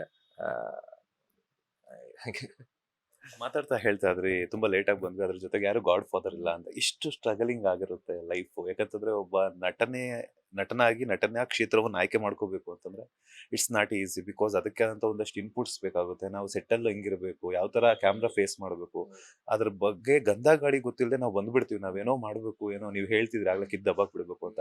ಬಟ್ ಅದನ್ನ ಆಕ್ಟ್ ಮಾಡ್ತಿರ್ಬೇಕಾದ್ರೆ ಒಂದಷ್ಟು ಅವಮಾನಗಳಾಗಿರುತ್ತೆ. ಅದ್ರ ಜೊತೆಗೆ ಒಂದಷ್ಟು ಇನ್ಪುಟ್ಸ್ ಅನ್ನ ಕೆಲವರು ಒಳ್ಳೆ ರೀತಿಯಲ್ಲಿ ಹೇಳಿರ್ತಾರೆ, ಕೆಲವರು ಡೈರೆಕ್ಟ್ ಆಗಿ ಮಕ್ ಕೊಡದಂಗೆ ಹೇಳಿರ್ತಾರೆ. ಸೊ ಹಿಂಗೆಲ್ಲ ಇತ್ತು ನಿಮ್ಮ ಒಂದು ಸ್ಟಾರ್ಟಿಂಗ್ ಸ್ಟ್ರಗಲ್ ಸ್ಟೇಜ್ ಅಂತ? ಸಿಕ್ಕಾಬಟ್ಟೆ ಇತ್ತು ಸರ್. ಅಂದ್ರೆ ನನ್ ಬಗ್ಗೆನೇ ಅಂತ ಅಲ್ಲ, ಆಲ್ಮೋಸ್ಟ್ ಇದು ಒಂದು 80% ನನ್ನ ಐ ಮೀನ್ ನಾನ್ ಪಟ್ಟಿರೋ ಸ್ಟ್ರಗಲ್ ಏನ್ ಇದೆ. ಸೊ ಅದೇ ರೀತಿ ಒಂದು 80% ಜನ ಹಂಗೆ ಬಂದಿರ್ತಾರೆ. ಸೊ ಅವ್ರ ಪರವಾಗೆಲ್ಲ ಮಾತಾಡ್ತಾ ಇರೋದು ನಾನು. ಸೊ ಆಡಿಷನ್ಸ್ ಓಕೆ ಕೊಡ್ಬೇಕು, ಯಾವುದೋ ನಮ್ಗೆ ಅವಾಗ ಹೆಂಗಿರ್ಬೇಕು, ನೀವು ಹೇಳ್ದಂಗೆನೆ ಹೆಂಗಿರ್ಬೇಕು, ಹೆಂಗೆ ನಾವು ಡ್ರೆಸ್ಅಪ್ ಆಗ್ಬೇಕು. ಸೊ ಆಡಿಷನ್ಸ್ ಅಂದ್ರೆ ಹೆಂಗಿರುತ್ತೆ, ಏನ್ ಮಾತಾಡ್ಬೇಕು, ಎಷ್ಟು ಕಾನ್ಫಿಡೆಂಟ್ ಇರ್ಬೇಕು, ಏನು ಗೊತ್ತಿರಲ್ಲ. ಏನೋ ಒಂದ್ ಮಾಡ್ಬೇಕು ಅಂತ ಬಂದಿರ್ತೀವಿ. ಸೊ ಯಾರೋ ಒಬ್ರು ಮ್ಯಾನೇಜರ್ಸ್ ಅಂತ ಇರ್ತಾರೆ, ಜೂನಿಯರ್ಸ್ ಮ್ಯಾನೇಜ್ ಮಾಡೋವಂಥವ್ರು. ಅವರು ಕರೀತಾರೆ, ಒಂದ್ಸಲ ಶೇವ್ ಮಾಡು ಅಂತಾರೆ. ಶೇವ್ ಮಾಡಾದ್ಮೇಲೆ ಇವತ್ ಬೇಡ ನಾಳಿದ್ದು ಬಾ ಅಂತಾರೆ. ಒಂದ್ಸಲ ಈ ಕಾಸ್ಟ್ಯೂಮ್ ತಗೊಂಡ್ ಬಾ ಅಂತಾರೆ. ಪರ್ಚೇಸ್ ಆದ್ಮೇಲೆ ಇಲ್ಲ ಇವತ್ ಬೇಡ, ಬೇರೆಯವ್ರು ಕರ್ಸಿದೀವಿ, ಆ ಕಾಸ್ಟ್ಯೂಮ್ ಬೇಡ, ಇನ್ನೊಂದು ಕಾಸ್ಟ್ಯೂಮ್ ತಗೊಂಬನ್ನಿ ಅಂತಾರೆ. ಇದೆಲ್ಲ ಸಿಕ್ಕಾಬಟ್ಟೆ ಫೇಸ್ ಮಾಡ್ತೀವಿ ಸ್ಟಾರ್ಟಿಂಗ್ ಟೈಮ್ ನಾವು. ಸೊ ಎಲ್ಲ ಒಂದ್ ಕಡೆ ಬೇಜಾರು ಅನ್ಸ್ಬಿಡುತ್ತೆ, ಏನಪ್ಪ ಈ ತರ ಎಲ್ಲ ಅವಮಾನ ಪಡ್ಕೊಂಡು ನಾವು ಇಲ್ಲಿ ಬೇಕಾ ಇದೆಲ್ಲ ಅಂತ. ಆಮೇಲೆ ಎಲ್ಲೋ ಒಂಥರ ಅನ್ಸುತ್ತಲ್ಲ ಮನ್ಸಿಗೆ, ಇಲ್ಲ ಇದು ಈ ಅವಮಾನ ಎಲ್ಲ ಪಟ್ಟು ನಿಲ್ಲದೆ ಒಂದು ಅಚೀವ್ಮೆಂಟ್ ಅಂತ. ಸೊ ಅದು ತಲೆಗೆ ಬಂದ್ಬಿಟ್ರೆ ಮುಗೀತು. ಯಾರೇ ಅವಮಾನ ಮಾಡ್ಲಿ, ನಾನು ಬಯಸ್ಕೊಂಡಿದೀನಿ. ಇದೇ ತರ ಯಾವ್ದೋ ಡಬ್ಬಿಂಗ್ ಮಾಡ್ಬೇಕಾದ್ರೆ ಹೆಡ್ಫೋನ್ ಹಾಕಿರ್ತೀವಲ್ಲ, ಅವ್ರು ಮ್ಯೂಟ್ ಮಾಡಿರ್ಲಿಲ್ಲ. ನಮ್ಗೆ ಕೇಳಿಸಿರೋದು ಬೋಳಿ ಮಕ್ಳು ಎಲ್ಲಿಂದ ಬರ್ತಾರಪ್ಪ ಅಂತ. ಲಿಟ್ರಲಿ ಹಂಗೆ ಹೇಳಿದ್ರು. ಕಣ್ಣಲ್ಲಿ ನೀರ್ ಹಾಕೊಂಡು ಹೋಗ್ಬಿಟ್ಟಿದೀವಿ ನಾವು. ನನ್ನ ಜೊತೆ ಇನ್ನೊಬ್ಬ ಫ್ರೆಂಡ್ ಇದ್ದ. ಹೊರಗೆ ಬಂದು ಏನ್ ಮಗ ಈ ತರ ಎಲ್ಲ ಅಂತ. ಬಟ್ ಏನು ಅಂದ್ರೆ ಹೊರಗೆ ಬಂದಾಗ ಚೆನ್ನಾಗಿ ಮಾತಾಡಿಸ್ತಾರೆ, ಆಯ್ತೇನ್ರಪ್ಪ, ಹ್ಞೂ ಸರಿ ಕಣ್ರಪ್ಪ, ಹೋಗಿದ್ ಬನ್ರಪ್ಪ ಅಂತ. ಬಟ್ ಆ ಥರ ಎಲ್ಲ ಇದ್ದಾರೆ. ಎಲ್ಲ ಒಂದ್ ಕಡೆ ಬೇಜಾರ ಆಗತ್ತೆ, ಬಟ್ ಖುಷಿನೂ ಆಗತ್ತೆ. ಅಂಡ್ ಖುಷಿ ಆಗೋದ್ ಏನಕ್ಕೆ ಅಂದ್ರೆ ಅದನ್ನೆಲ್ಲ ಫೇಸ್ ಮಾಡಿ ಇಲ್ಲಿ ಈಗ ಬಂದು ನಿಂತಿದೀವಲ್ಲ, ನಿಂತಿರೋ ಜನಕ್ಕೆ ಖುಷಿ ಆಗೋದು. ಬಟ್ ಅರ್ಧಕ್ಕೆ ಬಿಟ್ಟು ಹೋಗ್ತಾರಲ್ಲ, ಅವ್ರು ಇನ್ನೂ ಆ ಗಿಲ್ಟಲ್ಲೇ ಇರ್ತಾರೆ. ಸೊ ಅದಕ್ಕೇನೆ ಕನ್ಸಿಸ್ಟೆನ್ಸಿ ಇಸ್ ವೆರಿ ಇಂಪಾರ್ಟೆಂಟ್. ಏನೇ ಆಗಿರ್ಲಿ, ಆ, ಮಾಡೋ ಪ್ರಯತ್ನ ಮಾಡ್ತೇನೆ ಆದ್ರೆ ಸಕ್ಸಸ್ ಒಂದು ಇದ್ದೇ ಇರುತ್ತೆ. ಸೊ ಅದೇ ಈ ಅಯ್ಯನ ಮನೆ. ನೀವು ಹೇಳ್ತಿದ್ರಿ ಗಾಡ್ ಫಾದರ್ ಇಲ್ಲ ಅಂತ ಹೇಳ್ಬಿಟ್ಟು, ಒಂದಷ್ಟು ಸಿನಿಮಾ ರಂಗಕ್ಕಾಗಿರ್ಬೋದು, ಸ್ಮಾಲ್ ಸ್ಕ್ರೀನ್ ಆಗಿರ್ಬೋದು, ಎಂಟ್ರಿ ಆದ್ಮೇಲೆ ಒಂದಷ್ಟು ಕಲ್ತಿದ್ದೀರಾ. ಹೊಸಬ್ರಿಗೆ ಏನೆಲ್ಲ ಸಜೆಷನ್ಸ್ ಅಥವಾ ಒಂದು ಕ್ಲೂಸ್ ಅನ್ನ ಕೊಡ್ತೀರಾ ಅಂತ? ಸರ್ ಹೊಸೊಬ್ರಿಗೆ ಏನಿಲ್ಲ, ಅಂದ್ರೆ ನನಗಾಗಿರೋ ಎಕ್ಸ್ಪೀರಿಯನ್ಸ್ ಅಲ್ಲಿ ಹೇಳ್ತೀನಿ ಅಷ್ಟೇ. ನಿಮ್ಗೆ ಆ ಟ್ಯಾಲೆಂಟ್ ಇದ್ರೆ, ನಿಮ್ಗೆ ಆ ಕಾನ್ಫಿಡೆಂಟ್ ಇದ್ರೆ, ನೀವು 100% ಅಚೀವ್ ಮಾಡೇ ಮಾಡ್ತೀರಾ. ಯಾರ ಹತ್ರನೂ ಹೋಗಿ ಬಕೆಟ್ ಹಿಡಿಬೇಡಿ, ಯಾರನ್ನ ಮೆಚ್ಚೋದಕ್ಕೂ ಏನು ಮಾಡಕ್ ಹೋಗ್ಬೇಡಿ. ನಿಮ್ಮ ಪ್ರಯತ್ನ ನೀವು ಮಾಡ್ತೇನೆ ರೀ, ನೀವು ಸಕ್ಸಸ್ ಕಂಡೇ ಕಾಣ್ತೀರಾ ಅಂತ ಹೇಳೋದಕ್ಕೆ ಇಷ್ಟಪಡ್ತೀನಿ. ಫಾರ್ ಎಕ್ಸಾಂಪಲ್ ನನಗೆ ಲೈಫಲ್ಲಿ ಬಕೆಟ್ ಹಿಡಿಯೋದು ಅದೆಲ್ಲ ಬಂದೇ ಇಲ್ಲ. ವಿತ್ ರೆಸ್ಪೆಕ್ಟ್, ನನ್ಗೆ ಯಾರು ಚೆನ್ನಾಗಿ ಮಾತಾಡ್ಸಿದ್ರೆ ನಾನು ಮಾತಾಡ್ತೀನಿ. ನಾನು ಆಗ್ಲೇ ಹೇಳ್ದೆ ಅಲ್ವಾ, ನಾನು ಆಲ್ಮೋಸ್ಟ್ ಯಾರ ಹತ್ರ ಮಾತಾಡಕ್ ಹೋದಾಗ ನನ್ನ ಕೈ ಹಿಂಗೆ ಇರುತ್ತೆ. ವಿತ್ ಅಷ್ಟು ರೆಸ್ಪೆಕ್ಟ್ ಇಟ್ಕೋತೀನಿ ಒಬ್ಬ ಮನುಷ್ಯ ನನ್ನ ಮುಂದೆ ಇದ್ದಾನೆ ಅಂದ್ರೆ. ಸೊ ಅವರು ರೆಸ್ಪೆಕ್ಟ್ ಕೊಟ್ರೆ ಓಕೆ, ಬಟ್ ರೆಸ್ಪೆಕ್ಟ್ ಕೊಡ್ಲಿಲ್ಲ ಅಂದ್ರೆ ನಾನು ಮನ್ಸಲ್ಲೇ ಹಿಂಗ್ ಕೈ ಮುಗಿದ್ಬಿಟ್ಟು ಸರಿಯಪ್ಪ, ಇನ್ನೊಂದ್ಸಲ ನಿನ್ ವಿಚಾರಕ್ಕೆ ಬರಲ್ಲ ಅಂದ್ಬಿಟ್ಟು ಹೋಗ್ಬಿಡ್ತೀನಿ ಅಷ್ಟೇ. ಬಟ್ ನಿಮ್ ಪ್ರಯತ್ನ ನೀವು ಮಾಡ್ತಾನೆ ಇರಿ, ಯಾರ ಮುಂದೆನೂ ತಲೆ ತಗ್ಗಿಸ್ಬೇಡಿ. ನೀವು ತಲೆಯಲ್ಲಿ ಕಾನ್ಫಿಡೆಂಟ್ ಆಗಿದ್ರೆ ನೀವು ಅಚೀವ್ ಮಾಡೇ ಮಾಡ್ತೀರಾ. ಎಸ್. ಅಕ್ಷಯ್ ನಟನಾ ಕ್ಷೇತ್ರಕ್ಕೆ ಬರಬೇಕು ಅಂತ ಏನಕ್ಕೆ ಅನ್ನಿಸ್ತು ಅಂಡ್ ಯಾಕೆ ಬಂದ್ರಿ ಅಂತ? ಆದ್ರೆ ಈ ಫೀಲ್ಡ್ಗೆ ಬರಬೇಕು ಅನ್ನೋದು ನನ್ನ ಮೈಂಡಲ್ಲೇ ಇರಲಿಲ್ಲ, ಅಂದ್ರೆ ಐಡಿಯಾನೂ ಇರಲಿಲ್ಲ.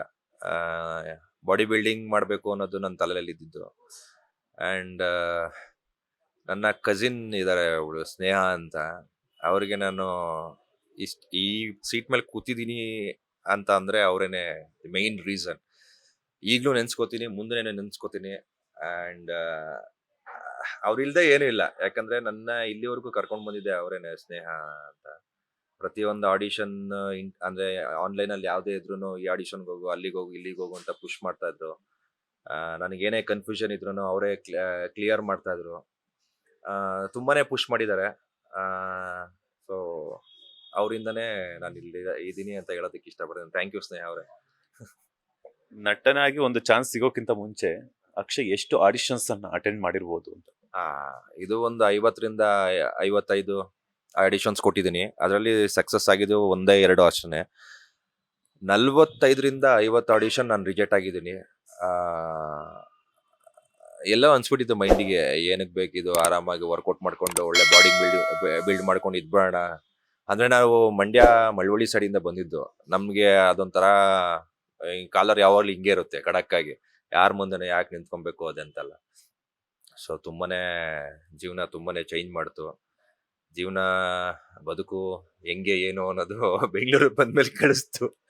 ಅದಕ್ಕಿಂತ ಹೆಚ್ಚಾಗಿ ಈ ಇಂಡಸ್ಟ್ರಿಗೆ ಬಂದ್ಮೇಲೆ ಕಳಿಸ್ತು. ಹಂಗೆ ನಟ ಆಗಿಲ್ಲ ಅಂತಂದ್ರೆ ಅಕ್ಷಯ್ ಏನಾಗ್ತಿದ್ರು ಅಂತ? ಅದೇ ಹೇಳಿದ್ನಲ್ಲ, ಬಾಡಿ ಬಿಲ್ಡರ್ ಆಗಿರ್ತಿದ್ದೆ, ಇಲ್ಲಾಂದ್ರೆ ಒಳ್ಳೆ ಕಬಡ್ಡಿ ಪ್ಲೇಯರ್ ಆಗಿರ್ತಿದ್ದೆ ಅಷ್ಟೇ. ಬಾಡಿ ಬಿಲ್ಡಿಂಗ್ ಅಂತ ಹೇಳಿದ್ರೆ, ಸೊ ಈಗಲೂ ವರ್ಕೌಟ್ ಮಾಡ್ತಿರ್ತೀರಾ. ಅಂಡ್ ಯಾವ ಏಜ್ಗೆ ಸ್ಟಾರ್ಟ್ ಮಾಡಿದ್ರಿ ನೀವು? ನನಗೆ 10th ಅಲ್ಲಿ ತುಂಬಾನೇ ಆಸೆ ಇತ್ತು. 10th ಇಂದಾನೆ ಹೋಗ್ಬೇಕು ಅಂತ.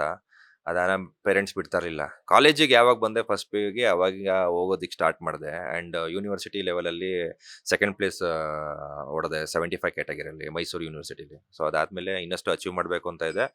ಬಟ್ ಈ ಫೀಲ್ಡಿಗೆ ಬಂದಾದ್ಮೇಲೆ ಏನೂ ಮಾಡೋಕ್ಕಾಗಲಿಲ್ಲ. ಸೊ ಈಗ್ಲೂ ಅಷ್ಟೇ, ಈಗ ಬೆಳಿಗ್ಗೆ ವರ್ಕೌಟ್ ಮುಗಿಸ್ಕೊಂಡೆ ಬಂದಿದ್ದು. ಏನೋ ಒಂಥರ ಸ್ಕಿಪ್ ಆದರೆ ಬೋರ್ ಆಗುತ್ತೆ. ಬೆಳಿಗ್ಗೆ ವರ್ಕೌಟು, ಸಂಜೆ ಬ್ಯಾಡ್ಮಿಂಟನ್ ಒಂಥರ ಜೀವ ಇದ್ದಂಗೆ. ಸಂಜೆ ಎಷ್ಟೊತ್ತಾದ್ರೂ ಪರವಾಗಿಲ್ಲ, ಹೋಗಿ 1 hour ಆಡಿದ್ರೇನೆ ನಿದ್ದೆ ಬರೋದು, ಇಲ್ಲಾಂದ್ರೆ ಏನೋ ಒಂದು ಮಿಸ್ಸಿಂಗ್ ಕೈಂಡ್. ಈಗಲೂ ವರ್ಕೌಟ್ ಮಾಡ್ತೀನಿ.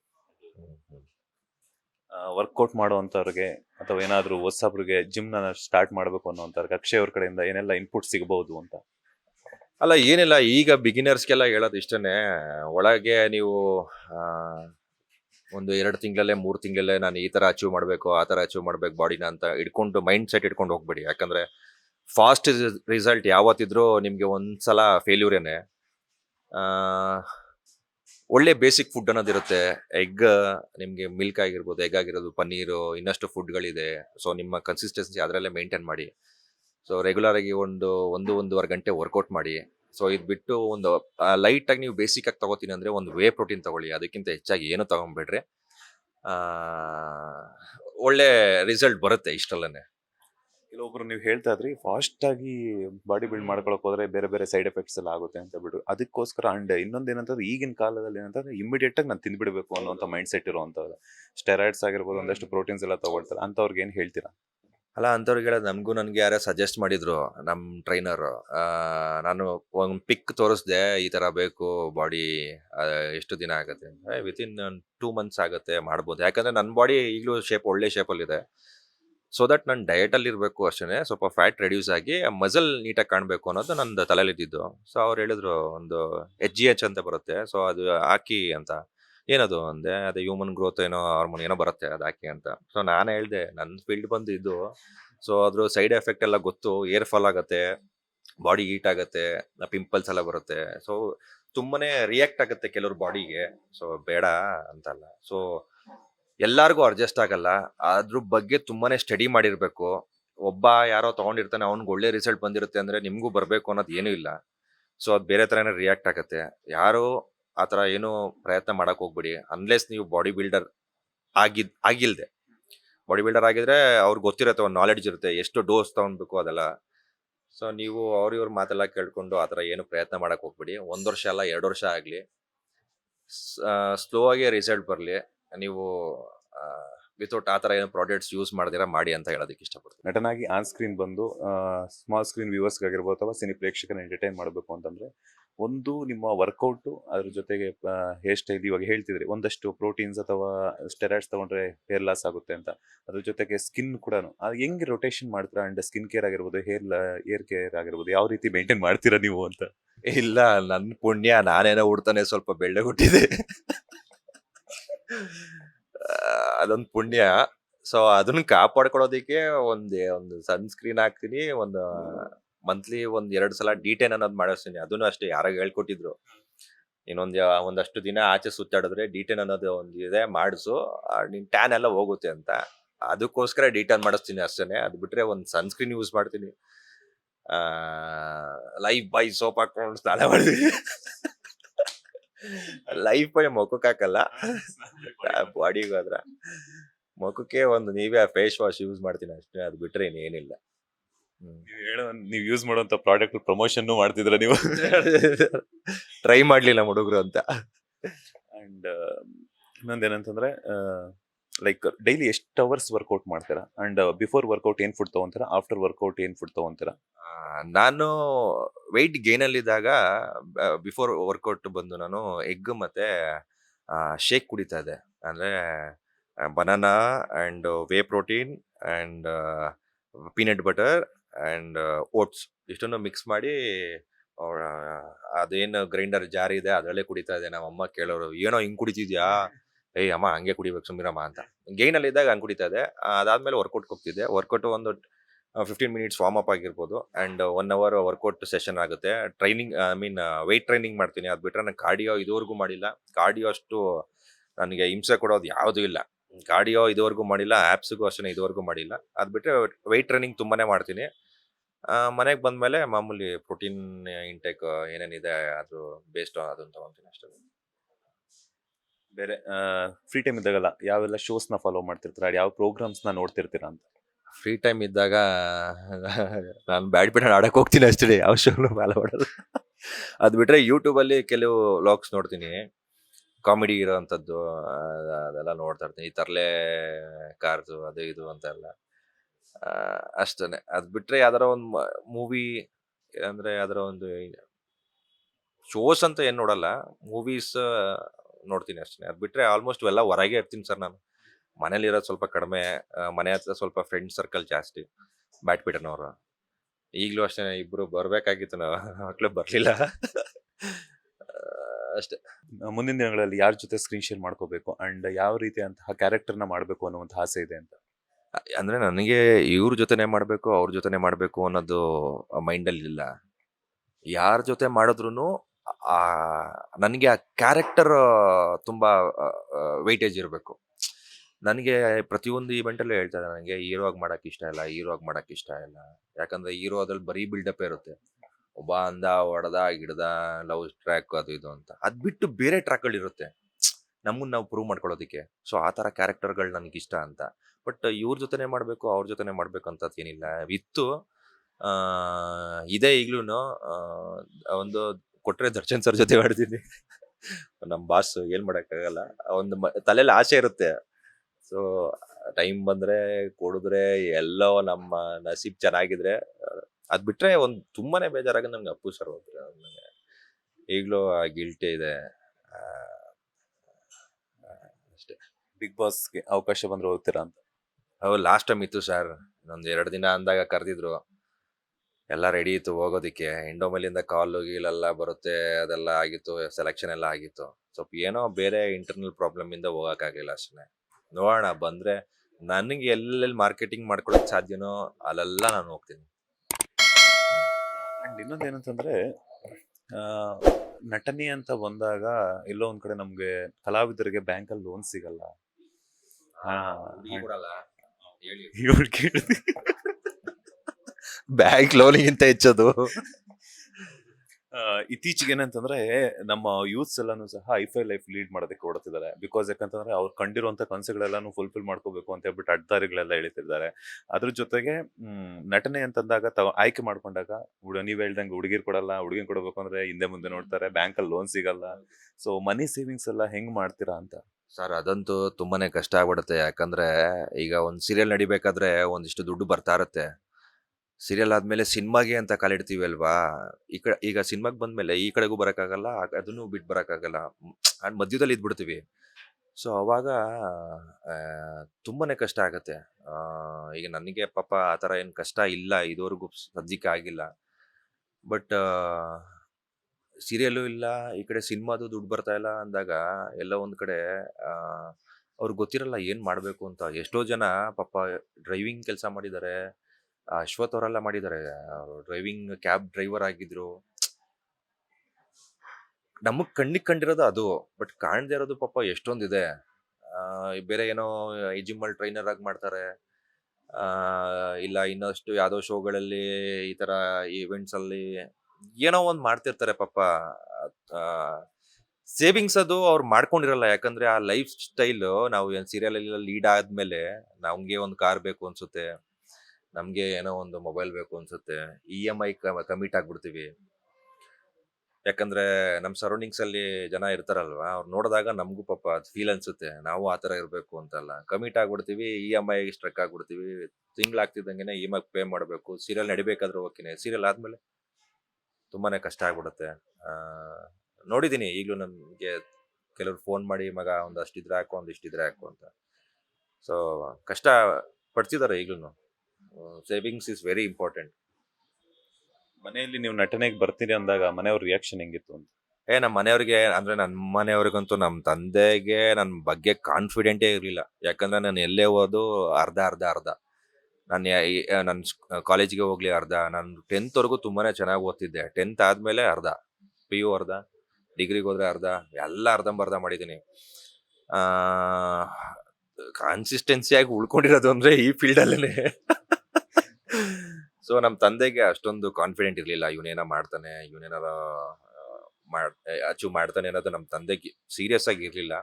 ಬಟ್ ಎಲ್ಲೋ ಒಂದ್ ಕಡೆ ನಾನು ಹೇಳಿದ್ನಲ್ಲ, ನಾನು ಊರಲ್ಲಿ ಇದ್ದಿದ್ದೆ ಒಂಥರ ಕಾಲರ್, ಅವಾಗ ಹಿಂಗಿರೋದು, ಈಗ ಯಾವಾಗ್ಲೂ ಹಿಂಗಿರುತ್ತೆ. ಬರ್ತಾ ಬರ್ತಾ ಅವ್ರಿಗೆ ನನ್ನ ಮೇಲೆ ನಂಬಿಕೆ ಬರೋದಕ್ಕೆ ಸ್ಟಾರ್ಟ್ ಆಯ್ತು. ಓ ಇಲ್ಲ, ಇವ್ನು ಸೀರಿಯಸ್ ಆಗೇ ಇದ್ದಾನೆ, ಏನೋ ಮಾಡ್ತಿದ್ದಾನೆ ಅಂತಲ್ಲ. ಸೊ ಈಗ ತುಂಬಾನೇ ಖುಷಿ ಪಡ್ತಾರೆ. ಅವ್ನು ಒಂದು ಪ್ರೌಡ್ ಫೀಲ್ ಇದೆ. ಓಕೆ, ಏನೋ ಮಾಡ್ತಿದ್ದಾನೆ. ಏನೋ ಮನೆ ಈಗ ನೆನ್ನೆನೋ ಫೋನ್ ಮಾಡಿದ್ರು, ಸ್ಟೇಟಸ್ಗೆಲ್ಲ ಹಾಕೊಂಡು ಅವ್ರ ಫ್ರೆಂಡ್ಸ್ಗೆಲ್ಲ ಕಲ್ಸ್ಕೊಂಡು, ನನ್ನ ಮಗಂದು 25ನೇ ತಾರೀಕು ನೋಡಿ ಚೆನ್ನಾಗಿ ಬಂದೈತೆ ಕಣೋ, ಅದು ಇದು ಅಂತೆಲ್ಲ. ಸೊ ನಮ್ಮ ತಂದೆ ತಾಯಿ ಮಾತ್ರ ತುಂಬಾನೇ ಖುಷಿಯಾಗಿದ್ದಾರೆ. ಅಷ್ಟೇ, ನಮ್ಮ ತಂದೆ ತಾಯಿ ಮಾತ್ರನೇ ಖುಷಿಯಾಗಿರೋದು. ಪ್ರತಿಯೊಬ್ಬ ಮಗನಿಗಾಗಿರ್ಬೋದು, ಮಗಳಿಗಾಗಿರ್ಬೋದು, ತಾವು ದುಡಿದಿರುವಂತ ಸ್ವಂತ ದುಡ್ಡಲ್ಲಿ ಅಪ್ಪ ಅಮ್ಮನಿಗೆ ಏನಾದ್ರೂ ಒಂದು ಫಸ್ಟ್ ಗಿಫ್ಟ್ ಕೊಡಬೇಕು ಅನ್ನುವಂತ ಆಸೆ ಇರುತ್ತೆ. ಸೊ ಅಕ್ಷಯ್ ಅವರು ತಮ್ಮ ತಂದೆ ತಾಯಿಗೆ ಏನ್ ಗಿಫ್ಟ್ ಕೊಟ್ಟಿದ್ರು ಅಂತ? ನನ್ನ ಫಸ್ಟ್ ಗಿಫ್ಟ್ ಏನು ಗೊತ್ತಾ? ನಾನು ಐಶು ಕೊಟ್ಟಿದ್ದೆ. ಐಶು ಅಂದ್ರೆ ನಮ್ಮ ನಾಯಿ ಹೆಸರು. ಅವರ ಆನಿವರ್ಸರಿಗೆ ನಾವು ಇಲ್ಲಿಂದ ತಗೊಂಡೋಗಿ ಒಂದು ಒಳ್ಳೆ ಬ್ರೀಡ್ ಅದು ರಾಟ್ ವೀಲರ್ ತಗೊಂಡೋಗಿ ನಮ್ಮ ಆನಿವರ್ಸರಿಗೆ ಕೂತ್ಕೊಳ್ಳಿ ಅಂದ್ಬಿಟ್ಟು ತಗೊಂಬಂದು ಹಿಂಗೆ ಕೊಟ್ಟಿದ್ದೆ. ಆ ಫೋಟೋ ಇನ್ನೂ ಇದೆ ಇನ್ಸ್ಟಾಗ್ರಾಮಲ್ಲಿ. ಅವ್ರ ಮುಖದಲ್ಲಿ ನೋಡಬೇಕು ಆ ಇಬ್ರು ಖುಷಿನ, ಸಖತ್ತಾಗಿತ್ತು. ಅಷ್ಟು ಇಷ್ಟ ನಮ್ಮ ತಂದೆ ನಮ್ಮ ತಾಯಿಗಾಗ್ಲಿ. ನಮ್ಮಮ್ಮ ಹಿಂಗೆ ಕೂತ್ಕೊಂಡು ಚಪಾತಿನ ಹಿಂಗೆ ರೋಲ್ ಮಾಡಿ ಮೊಸರನ್ನ ಹಿಂಗೆ ಹಾಕಿ ಹಿಂಗೆ ತಿನ್ನಿಸ್ತಾ ಇದ್ರು ಅದಕ್ಕೆ. ಅಷ್ಟು ಪ್ರೀತಿ. ಅದೊಂಥರ ನಮ್ಮ ತಂದೆ ತಾಯಿ ಮಗಳು ಥರನೇ ನೋಡ್ಕೊತಾ ಇದ್ರು. So that is the first gift ನಾನು ಅವ್ರಿಗೆ ಕೊಟ್ಟಿದ್ದು. ಅಕ್ಷಯ್ ಅವರ ಹುಡುಗಿಗೆ ಏನೆಲ್ಲ ಕ್ವಾಲಿಟೀಸ್ ಇರಬೇಕು ಅಂತ? ನನ್ನ ಹುಡುಗಿನ ಯಾರು ನನ್ನ ಹುಡುಗಿನ ನಿಮ್ ಹುಡುಗಿ ಆಗ್ಬೇಕು ಅಂತಂದ್ರೆ ಅಥವಾ ಮುಂದಿನ ದಿನಗಳಲ್ಲಿ ಬರುವಂತವ್ರಿಗೆ ಏನೆಲ್ಲ ಕ್ವಾಲಿಟೀಸ್ ಇರಬೇಕು ಅಂತ? ಇದೊಂದು ಮಾತು ಹೇಳ್ತೀನಿ ಕೇಳಿ. ಅಕ್ಷಯ್ಗೆ ಅಂತಾನೆ ಅಲ್ಲ, ಒಬ್ಬ ಒಳ್ಳೆ ಮನೆತನದ ಇಂದ ಬಂದಿರೋ ಎಲ್ಲಾ ಹುಡುಗರಿಗೂ ಒಂದು ಏನನ್ಸುತ್ತೆ ಅಂದ್ರೆ ಫಸ್ಟ್ ತಂದೆ ತಾಯಿನ ಚೆನ್ನಾಗಿ ನೋಡ್ಕೊಬೇಕು, ತಂದೆ ತಾಯಿಗೆ ಗೌರವ ಕೊಡಬೇಕು. ಸೊ ಅಂತ ಒಂದು ಹುಡುಗಿ ಸಿಗ್ಬೇಕು ಅನ್ನೋದು ಪ್ರತಿಯೊಬ್ಬ ಹುಡುಗನ್ಗೂ ಆಸೆ ಇರುತ್ತೆ. ಈಗ ನಾವು ಬರ್ತೀವಿ ಮದುವೆ ಯಾವ್ದೋ ಇಷ್ಟಪಡ್ತೀವಿ, ಯಾರನ್ನೋ ಮನೆ ಕರ್ಕೊಂಡು ಬರ್ತೀವಿ, ತಂದೆ ತಾಯಿ ಬಿಟ್ಟು ಬೇರೆ ಮನೆಗೆ ಹೋಗೋಣ, ಫಸ್ಟ್ ತಲೆಗೆ ಬರೋದೇ ಎಲ್ರಿಗೂ ಅದನ್ನೇ, ಫಸ್ಟ್ ಮನೆ ಯಾಕಂದ್ರೆ ನನ್ನ ಸರೌಂಡಿಂಗ್ಸ್ ಅಲ್ಲಿ ನಾನು ನೋಡ್ದಿರೋ ಕಥೆಗಳೇ ಇಲ್ಲ. ಸೊ ಮದ್ವೆಗೆ ಬಂದ್ಮೇಲೆ ಫಸ್ಟ್ ತಲೆಗೆ ಬರೋದೇ ಮನೆ ಚೇಂಜ್ ಮಾಡೋಣ, I am not comfortable here ಹಂಗೆ ಹಿಂಗೆ ಅಂತ. ಸೊ ಅದು ಮಾಡಬಾರ್ದು. ಯಾಕಂದ್ರೆ ಎಷ್ಟೋ ವರ್ಷ ನಾವು ತಂದೆ ತಾಯಿಗಳು ನಮ್ಮನ್ನ ಸಾಕಿರ್ತಾರೆ.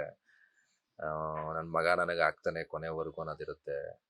ಕೊನೆ ಟೈಮಲ್ಲಿ ಅವ್ರಿಬ್ರನ್ನೇ ಬಿಟ್ಟು ಹೋದಾಗ ಅವ್ರು ತುಂಬಾನೇ ಫೀಲ್ ಮಾಡ್ತಾರೆ. ಈಗ ಫಾರ್ ಎಕ್ಸಾಂಪಲ್ ನನಗೂ ಹಂಗೆ ಅನ್ಸುತ್ತೆ. ನಮ್ಮ ತಂದೆ ತಾಯಿ ಊರಲ್ಲಿ ಇಬ್ಬರೇ ಇದ್ದಾರೆ, ನಾವು ಇಲ್ಲಿ ಬಂದು ದುಡಿತಾ ಇದ್ದೀವಿ, ಹಬ್ಬಗಳು ಹೋಗೋಕ್ಕಾಗಲ್ಲ. ಸೊ ಈ ಥರ ಎಲ್ಲ ಗಿಲ್ಟ್ ಫೀಲ್ ನಮಗೂ ಇರುತ್ತೆ. ಸೊ ಬಟ್ ಒಂದೇನು ಖುಷಿ ಅಂದರೆ ಮನೇಲಿ ಅವ್ರುಗಳು ಖುಷಿಯಾಗಿದ್ದಾರೆ ಅಷ್ಟೇ. ನಾವು ಯಾರನ್ನ ಕರ್ಕೊಂಡು ಬರೋದು, ನಾವು ಕರ್ಕೊಂಡು ಬಂದು ನಾಳೆ ದಿನ ಅವಳು ನಮ್ಮ ಮನೆ ಚೇಂಜ್ ಮಾಡೋದು, ಅವ್ರಿಗೆ ರೆಸ್ಪೆಕ್ಟ್ ಕೊಡೋದೇ ಇರೋದು, ಇದೆಲ್ಲ ಆಗೋದು ಬೇಡ ಅಂತ. ನೋಡೋಣ, ಅದು ಟೈಮ್ ಬಂದಾಗ ಆ ಥರ ಮನೆಗೆ ಅಡ್ಜಸ್ಟ್ ಆಗೋ ಹುಡುಗಿ ಅಡ್ಜಸ್ಟ್ ಆಗಬೇಕು ಅಂದರೆ ಆ ಥರ ಅಲ್ಲ, ಅವಳಿಗೂ ಫ್ರೀಡಮ್ ಅನ್ನೋದಿರುತ್ತೆ. ಅವಳು ಮಗಳು ಥರನೇ ನೋಡ್ತಾರೆ. ಈಗ ನಿಮ್ಮ ಮನೆಗೆ ನೀವು ಯಾವುದೋ ಹುಡುಗಿ ಕರ್ಕೊಂಡು ಹೋದ್ರು ಆಬ್ವಿಯಸ್ಲಿ ನಿಮ್ಮ ಅಪ್ಪ ಅಮ್ಮನೂ ಅಷ್ಟೇ ಮಗಳು ಥರ ನೋಡ್ತಾರೆ. ಹಂಗಿರ್ಬೇಕಾದ್ರೆ ಹುಡುಗಿನೂ ಅಷ್ಟೇ ನಿಯತ್ತಾಗಿದ್ಬಿಟ್ರೆ ಓಕೆ. ಅದೊಂದು ಗುಣ ಇರಬೇಕಷ್ಟೇ, ತಂದೆ ತಾಯಿನ ಚೆನ್ನಾಗಿ ನೋಡ್ಕೊಳ್ಳೋ ಗುಣ. ಆ ಗುಣ ಇತ್ತು ಅಂದ್ರೆ ಇನ್ನೆಲ್ಲ ಗುಣ ಆಬ್ವಿಯಸ್ಲಿ ಇದ್ದೇ ಇರುತ್ತೆ. ಥ್ಯಾಂಕ್ ಯು ಸೋ ಮಚ್ ಇಷ್ಟೊತ್ತು ನಮ್ಮ ಬಾಸ್ ಟಿವಿ ಜೊತೆ ಒಂದಷ್ಟು ಮಾಹಿತಿನ ಶೇರ್ ಮಾಡೋದಕ್ಕೆ. ಇದೇ ತರ ಒಳ್ಳೇದಾಗ್ಲಿ. All the best. Thank you so much and ನಿಮ್ಮ ಜೊತೆ ಇಂಟ್ರಾಕ್ಟ್ ಮಾಡಿದ್ದು ತುಂಬಾನೇ ಖುಷಿ ಆಯಿತು. And Boss TV, thank you Boss TV, ಎಲ್ಲರೂ ನೋಡಿ. Thank you so much. ಇದಾಗಿತ್ತು ನಟ ಅಕ್ಷಯ್ ಅವರ ಒಂದು ಮಾತುಕತೆ. ಕ್ಯಾಮ್ರಾ ಪರ್ಸನ್ ರಾಘವೇಂದ್ರ ಸ್ವಾಮಿ ಜೊತೆ Manjunath Srinivas, boss TV Kannada, Bengaluru. Latest ಹಾಗೂ ಇಂಟ್ರೆಸ್ಟಿಂಗ್ ಸುದ್ದಿಗಳಿಗಾಗಿ ಬಾಸ್ ಟಿವಿ ಕನ್ನಡ ಚಾನೆಲ್ನ ಸಬ್ಸ್ಕ್ರೈಬ್ ಮಾಡಿ. ಹಾಗೆಯೇ ಬೆಲ್ ಐಕಾನ್ ಪ್ರೆಸ್ ಮಾಡಿ. ಇದರ ಜೊತೆಗೆ ಫೇಸ್ಬುಕ್, ಇನ್ಸ್ಟಾಗ್ರಾಮ್, ಎಕ್ಸ್ ನಲ್ಲೂ ಮಿಸ್ ಮಾಡದೆ ಫಾಲೋ ಮಾಡಿ.